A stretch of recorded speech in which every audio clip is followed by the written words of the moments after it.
So we're talking about the first time this project was brought to us at the Capstone.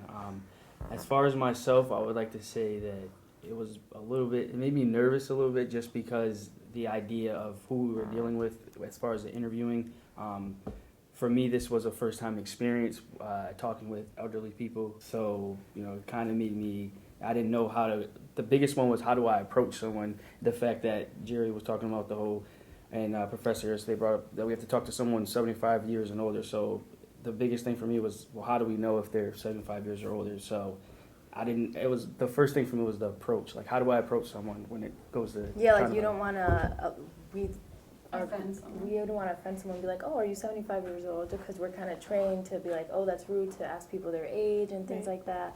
But I feel like that's when the professors kind of took us back and were like, for this assignment, when you're a journalist, you need to ask those questions and challenge yourself and put yourself in those uncomfortable positions. And I think it turned out fine. Like, I don't know how you guys found people, but I just, saw some gray hair and I was like, hey, I'm just wondering, I'm doing this project. And I'm actually a lot more comfortable talking to older people, so it kind of surprised me. What are like some of the issues that you guys ran into during your interviews? Because like I wasn't as much nervous to approach them, but like once I started interviewing them, I know like one of the biggest problems I ran into was literally every single one that I spoke to was like really soft spoken. So I had to make sure that I found like the perfect area because I would have had so much trouble like listening to the recordings. What about you guys? I tried thinking of like a lot of open-ended like questions because a lot of people just say like yes or no answers, like being older, or like my grandfather, for instance, like he was just very like on the spot. He didn't really know what to say, so I was like, it's okay, just take me back to like a time where like you saw yourself and how it was different than how we're living, like how I would live today. It was just like so much information, and to see how they lived in the town that I live in back then, and to know that even where my house stands was nothing, was kind of like a big impact. Not only just to hear it, just to think that there was nothing there. And I liked talking to them.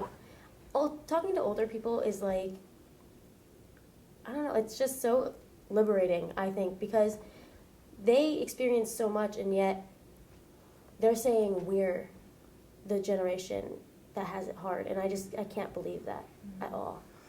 I think that's interesting what you said about being so much information, because that's one of the problems I found. Like when we do new stuff every day, you have like a 10, 15-minute interview and then you write a 500, 600-word story, whereas here you've got a 4-hour story and you've got to put it into 800 words. And especially if we're looking at change, we really have to focus our questions on what the changes were, because when you ask questions to elderly people, sometimes they go off on their life stories, and so it was really one of the challenges I found was trying to focus on the changes that they've seen, and maybe even just one change.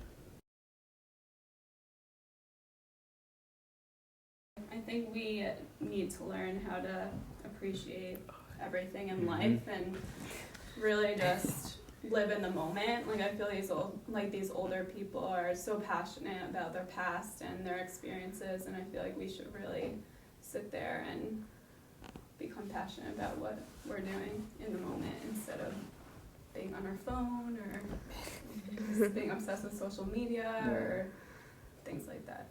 Yeah, my dad was always like, talk to your grandparents, talk to your grandparents. You don't know how long they're going to be around. One day they can be here, the next day they can't. And I always kind of blew it off, like, yeah, Dad, whatever. But once this project started, I realized, it's true, like with Julie Marr, how some of your interviews fell through because of health issues and stuff like that. It makes me realize to take time and speak to, like, my grandparents, know their stories, so in future generations, even in my family, I could be the one to tell their story again and not just have it die with them kind of thing. So it definitely opened me up to talk to my grandparents, even their friends. I wish we did this article last year. Like like you said, like before my grandma died, I rarely ever talked to her like that. Like I would just pick up my phone, say hi, bye, like I said, hang out with my friends.